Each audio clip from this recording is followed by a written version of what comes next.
Last year I made a video about 5 alleged time slip cases from around the world. The video was popular, so today I'll take a look at 5 more very different cases.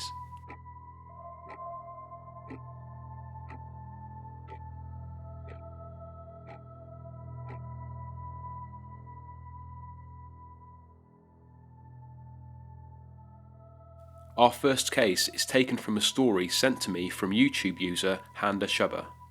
He contacted me back in January after watching my first time slip video. Now this sounds more like a ghost story, but it could be interpreted as a time slip. See what you think. He had his experience in Ózd, Hungary in 1995, when he and a friend went to a watchmaker in the town to get his friend's watch fixed. He recalled that his friend, whose name was Bela, was short on money and intended to sell his watch, so needed to get it fixed.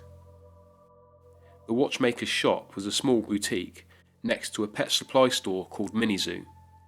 It was located here on Vasvar Way. On entering the shop, they noticed an old man busy at work behind a desk. They approached him and asked how much it would cost to fix the watch. The old watchmaker told them to return the next day, when he would have more time to take a look at the watch and consider a price. The 2 young men returned the next day to find a note attached to the shop window, which said that there had been a death in the family and the shop was now closed for business. Later that day, they were told by Bela's girlfriend that the watchmaker they had spoken to the previous day had died 5 days earlier, and that his shop had been closed ever since. This was confirmed later by other people in the town.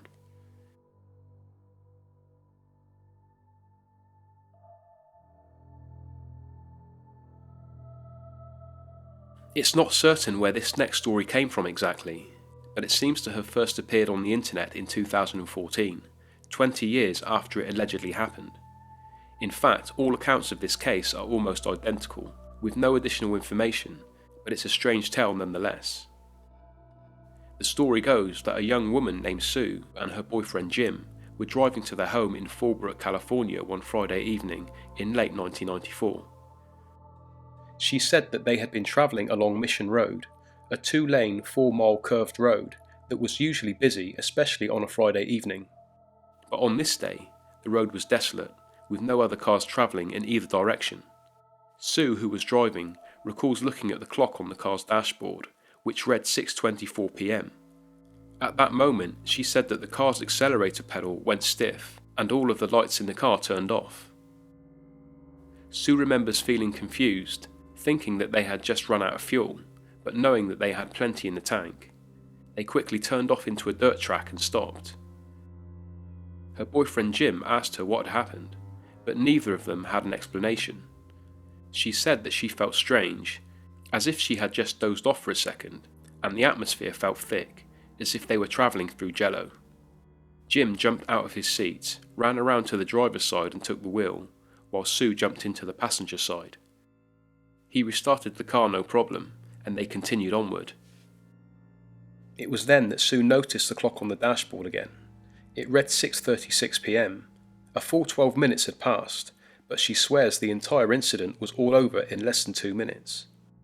If the story is true, could it have been a slip in time that made the car malfunction momentarily, or did Sue simply lose track of time?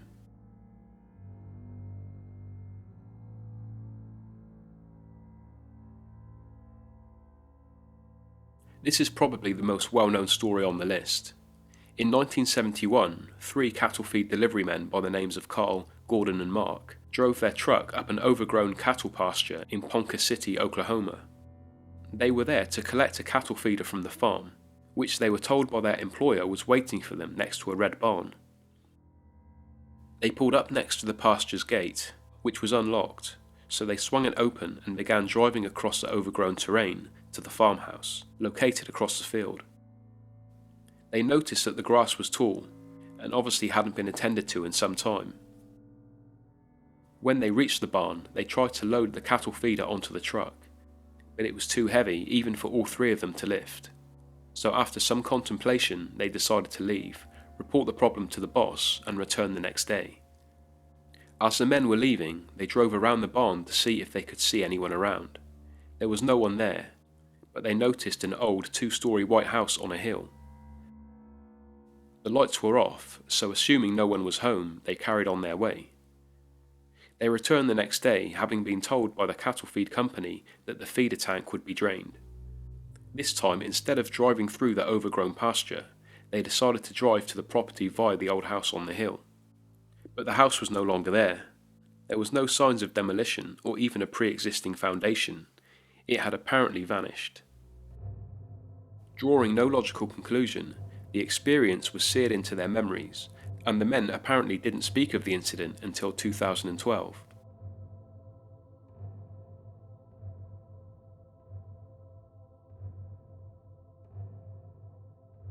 This next story is frustratingly vague, and more difficult to believe because of the lack of information available. It was covered in Time Slips, Real Stories of Time Travel by Catherine Fletcher, and tells the story of a woman who sat on the porch of her farmhouse one day. She was waiting for her husband to return after he'd left earlier that day to shop for supplies.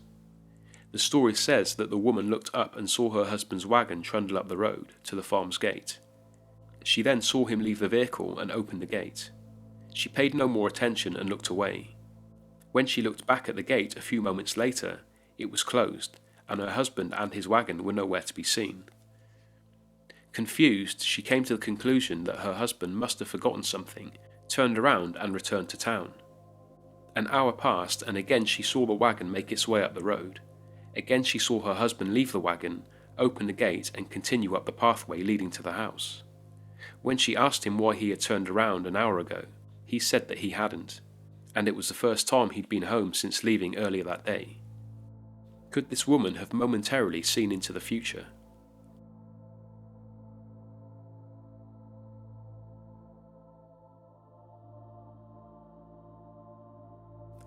Now I think I'll save the best tale for last. The year was 1974, when a National Airlines 727 flight en approach to land at Miami International Airport received instructions from the control tower to divert the plane immediately to a secluded runway. The pilots on board were confused, as all was going well, and they had experienced nothing out of the ordinary during the flight. The panicked control tower instructor was pleading for the pilot to land the plane at a runway which was reserved for emergencies such as crash landings and hijackings. The plane landed without incident, and all the passengers were ushered off by airport security, while the police and fire services assembled outside the aircraft. No one was told what was going on, and eventually the captain became impatient and demanded to know what the problem was. After joining the captain, the head of airport security explained that the plane had lost radar contact with the control tower for a full 10 minutes. He went on to say that the plane hadn't merely lost contact, it had disappeared completely from view. The captain was then asked to check his watch and the clock in the plane's cockpit. The Miami Herald reported that an investigation into the incident showed that both the captain's watch and the clock in the cockpit read 9:20 a.m. Not only this, but every passenger who'd worn a watch also saw the time to be the same. In actual fact, the time was 9:30 a.m, as shown on the security guard's watches and every other timepiece outside of the 727. The plane and everyone on board had lost 10 minutes. Now let's go back to when the plane was in the air. The control tower had lost contact with the 727, immediately assuming that it had exploded in mid-air or crashed. For 10 frantic minutes no one was able to find anything, and the emergency services were sent out to the swamplands west of Miami, where they were certain they would find a fallen plane.